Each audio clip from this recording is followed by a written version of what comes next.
사랑하는 교회 여러분, 오늘은 소망의 달 3월 셋째 주일이자 사순절 5번째 주일입니다. 앞으로 부활절까지 예수님이 고난을 묵상하며 경건하고 거룩한 삶으로 봄의 소망을 키워 나가시기 바랍니다. 오늘 경건한 마음으로 예배드리는 모든 성도님들에게 주님의 은총과 축복이 함께 하시기를 기원합니다. 항상 코로나19에 주의하면서 거리 두기와 방역 수칙을 지키며 건강에 더 유념하시기 바랍니다. 이 주간에도 소망하고 기도하시는 일들마다 주님의 인도하심과 도우심이 함께 하시기를 기도드립니다. 오늘 우리에게 주시는 하나님의 말씀은 누가복음 19장 41에서 44절입니다. 가까이 오사 성을 보시고 우시며 이르시되 너도 오늘 평화에 관한 일을 알았더라면 좋을 뻔하였거니와 지금 네 눈에 숨겨졌도다. 날이 이를지라 네 원수들이 토둔을 쌓고 너를 둘러 사면으로 가두고 또 너와 및 그 가운데 있는 네 자식들을 땅에 메어치며 돌 하나도 돌 위에 남기지 아니하리니 이는 네가 보살핌을 받는 날을 알지 못함을 이남이니라 하시니라. 아멘. 오늘 말씀의 제목은 보시고 우시는 예수님입니다. 눈물은 인간의 순수한 감정에서 흘러내리는 마음의 이슬이며 하나님께서 인간에게 담아준 감정의 순수한 표현입니다. 인간의 위대한 인격의 시련은 거의가 다 고귀한 액체가 뿌려진 결실입니다. 땀을 흘리지 않고는 보람된 일을 성취할 수 없으며 눈물 없이는 숭고한 정신이나 진리가 실현된 일이 없고 피를 흘리지 않고는 새 역사가 창조된 일이 없습니다. 그러나 땀보다 고귀한 것이 눈물이고 눈물보다 더 숭고한 것이 자기를 희생하며 흘리는 피입니다. 땀과 눈물과 피는 분리할 수 없습니다. 눈물이 있는 곳에 땀도 있고 피도 있습니다. 눈물은 마음에서 흘러내리는 감정의 샘물입니다. 눈물은 양심의 이슬입니다. 사랑의 발로입니다. 그러므로 가슴 속에 사랑의 샘이 마르면 눈물도 마릅니다. 눈물은 인간이 가지고 있는 하나님의 아름다운 성품입니다. 우리는 슬플 때도 울고 너무 기쁠 때도 울고 억울하고 고통스러울 때도 눈물을 흘립니다. 그뿐 아니라 감동과 감격이 있을 때, 어떤 죄에 대한 참회와 회개가 있을 때도 눈물을 흘립니다. 그래서 눈물은 그 인간됨의 표현으로 인간이 남겨놓은 위대한 정신, 위대한 인격, 위대한 사상의 실현은 거의 다 눈물의 산물입니다. 예수님이 사신 그 생애를 한마디로 말한다면 눈물의 생애라고 말할 수 있습니다. 예수님은 공생의 기간 동안 3번 우셨다는 기록이 있는데, 첫 번째는 한 인간에 대한 깊은 사랑의 우정을 담아 흘리시는 눈물이었고, 두 번째는 자기 조국 이스라엘이 멸망할 것을 아시고 예루살렘 성을 보시고 우셨고, 세 번째는 겟세마네 동산에서 흘린 눈물이셨습니다. 예수님의 눈물의 농도는 나사로의 무덤에서는 조용하게, 자기의 조국을 위해서는 큰 소리로, 겟세마네 동산에서는 통곡하시면서 우셨습니다. 인간의 우정을 담아서 흘리신 애정의 눈물, 민족을 품에 안고 예루살렘 성을 보시고 우시던 민족의 뜨거운 눈물, 그리고 인류의 영혼을 구원하시는 구령의 깊은 통곡의 눈물이 겟세마네에서 있었습니다. 우리가 일상을 살아가면서 먹는 음식 가운데 최고의 음식이 눈물의 음식입니다. 눈물로 먹은 빵은 그 빵이 밥맛이 아니고 신비 맛이 듭니다. 이 땅에 살면서 어머니의 눈물을 먹은 자식은 효자가 됩니다. 친구의 눈물을 먹은 우정은 생명을 건 동역자가 됩니다. 선생님의 눈물을 먹은 제자는 역사의 위대한 사상가가 됩니다. 눈물은 진실을 담은 고백입니다. 눈물은 양심의 이슬입니다. 눈물은 사랑의 샘물입니다. 눈물은 하늘의 심정을 담아내리는 빗방울입니다. 웃음 속에는 거짓이 있습니다. 웃고 욕하고 웃고 시기하고 웃고 비난할 수 있습니다. 그러나 눈물 속에는 진실이 있습니다. 눈물을 담아준 그 사람은 끝까지 변함이 없습니다. 그러면 예수님께서 무엇을 보시고 눈물을 흘리며 우셨을까요? 첫째는 죄악을 보시고 우셨습니다. 예수님은 자기 백성의 죄악성을 보시고 눈물을 흘리셨습니다. 이 눈물은 자기 민족의 참담한 참상의 원인이 죄악에 있음을 슬퍼하고 있습니다. 그래서 예루살렘 성을 가리켜 너라는 이 인칭 대명사를 쓰며 너도 평화에 관한 일을 알았다면 좋을 뻔하였거니와 라고 하셨습니다. 다른 말로 말하면 이스라엘 백성에 대한 엄중한 경고입니다. 예루살렘은 평화의 도시입니다. 평화를 알아야 할 백성들이 사는 세계가 예루살렘입니다. 하나님을 왕으로 모신 곳입니다. 그런데 하나님을 버렸고 떠났다는 것입니다. 하나님을 배신한 사람들에게 예수님께서는 이렇게 말씀하십니다. 너희가 평화에 관한 일을 알았다면 좋을 뻔하였거니와 라고 말입니다. 이는 예수님께서 인간적인 동정으로 말하는 것이 아니고 하나님을 반역한 자가 하나님으로부터 심판받는 지옥의 비참한 상태를 표현해주고 계십니다. 그래서 이사야 선지자는 이사야 1장 3절에서 4절에 소는 그 임자를 알고 나귀는 주인의 구유를 알건만은 이스라엘은 알지 못하고 나의 백성은 깨닫지 못하는도다 하셨도다. 슬프다 범죄한 나라요, 허물진 백성이요, 행악의 종자요, 행위가 부패한 자식이로다. 그들의 여호와를 버리며 이스라엘의 거룩한 자를 만홀히 여겨 멀리하고 물러갔도다 라고 했습니다. 이는 이스라엘 백성들이 하나님을 멀리한 것에 대하여 탄식하고 슬퍼하고 있습니다. 이스라엘은 하나님을 버렸고 하나님을 멀리 했습니다. 그래서 선지자는 이스라엘 백성에 대한 슬픔을 말해주고 있습니다. 눈물의 선지자 예레미야는 자기 백성은 하나님을 버리고 반역한 것에 대하여 얼마나 눈물을 흘렸는지 이렇게 예레미야가 3장 48에서 49절에 말하고 있습니다.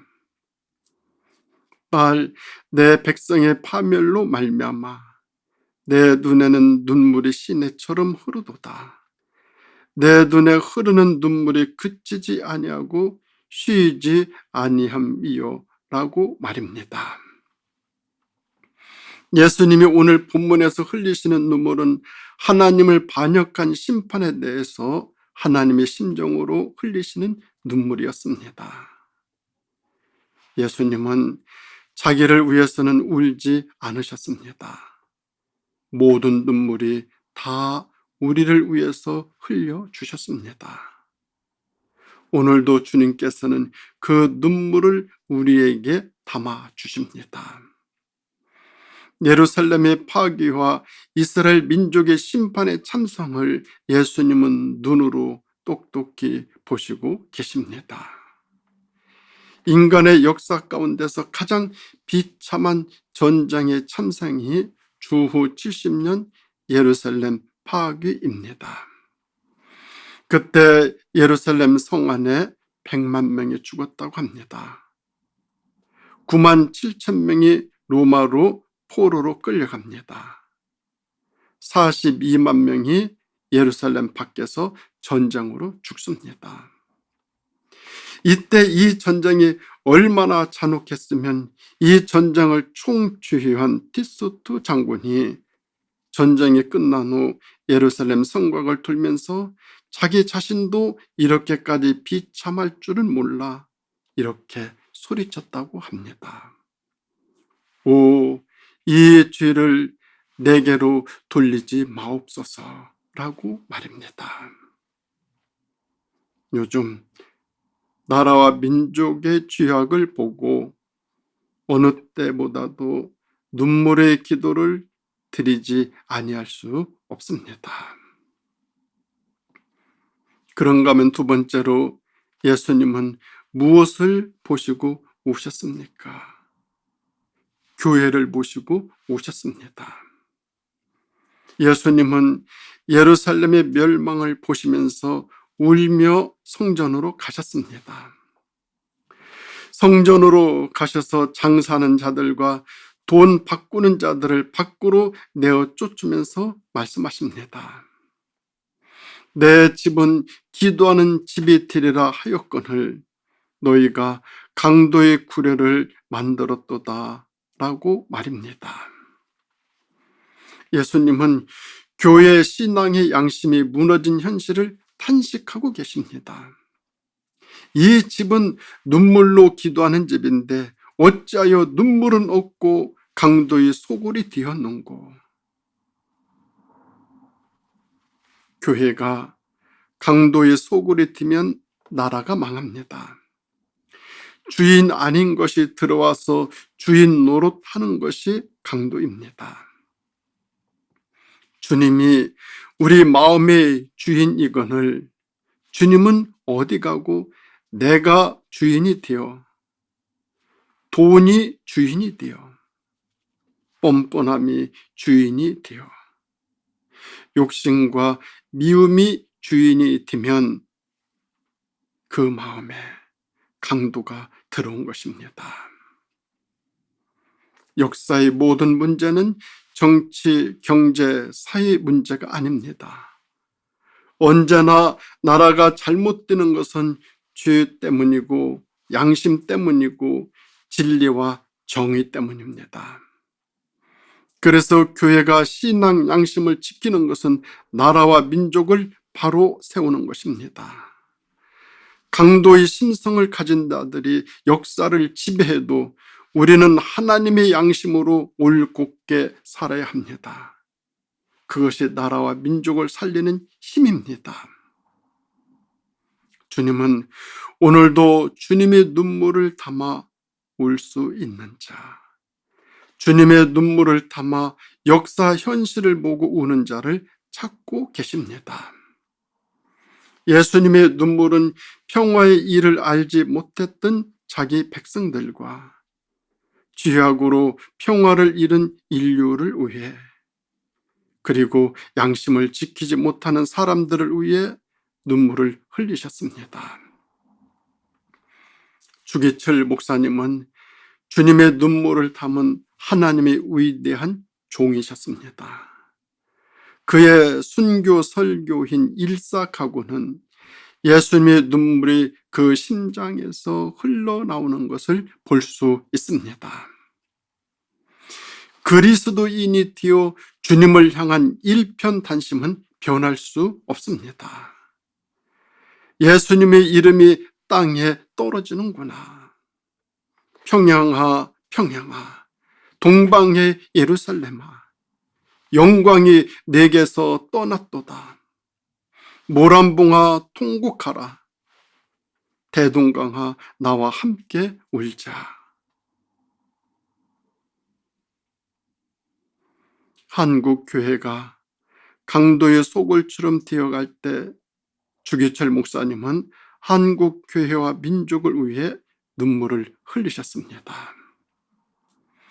눈물의 기도는 예수님과 함께 죽고 예수님과 함께 사는 것인데, 예수님과 함께 사는 자는 예수님의 눈물이 내 눈물이고 예수님의 마음이 내 마음이고 예수님의 생각이 내 생각이고 예수님의 고통이 내 고통이고 예수님의 탄식이 내 탄식이고 예수님의 십자가가 내 십자가이고 예수님의 생명이 내 생명입니다.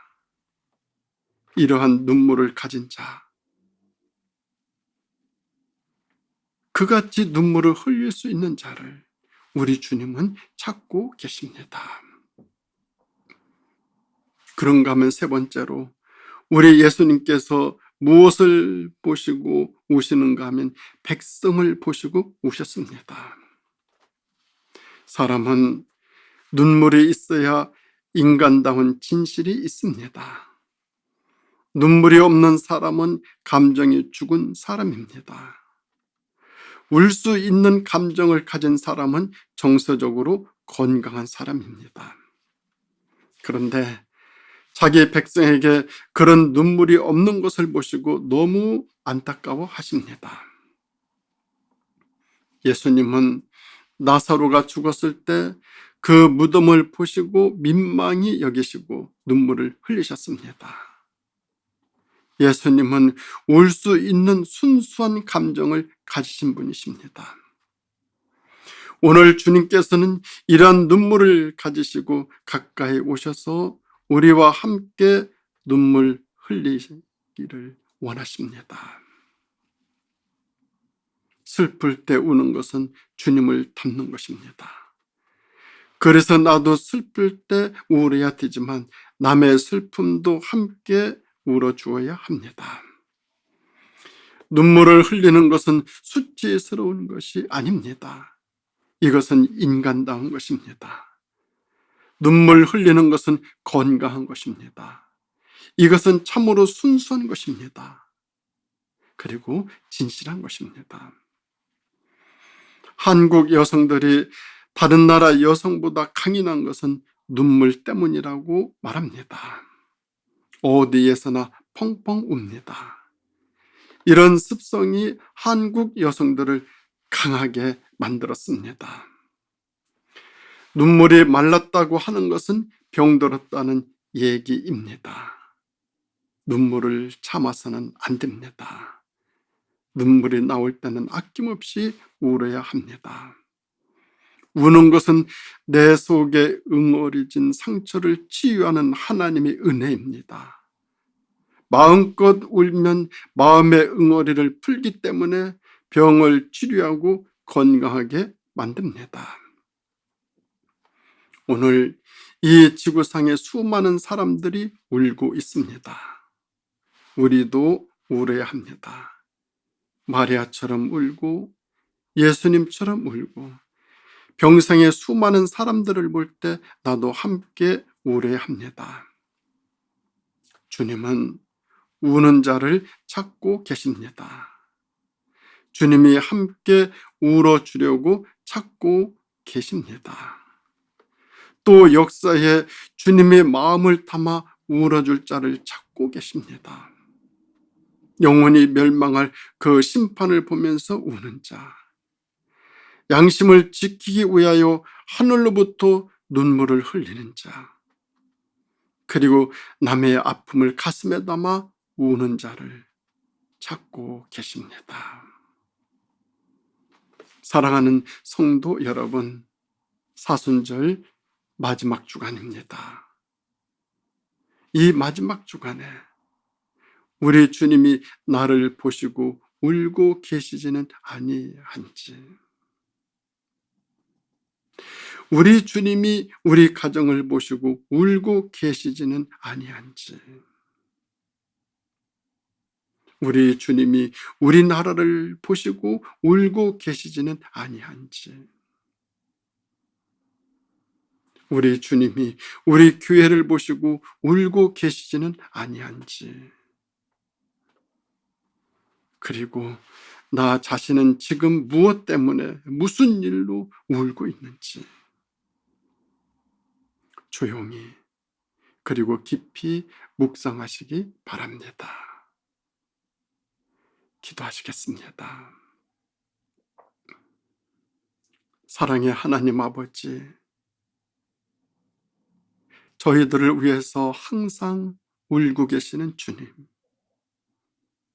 저희들의 잘못, 실수, 범죄, 그릇됨, 옳지 못한 것, 부정한 것, 바르지 못한 것 때문에 늘 안타까이 슬퍼하면서 어찌할까 하면서 울고 계시는 주님, 그 주님의 마음을 읽을 수 있는 사순절 마지막 주간이 되어질 수 있도록 인도하여 주시기를 예수님의 이름으로 간절히 기도드립니다. 아멘.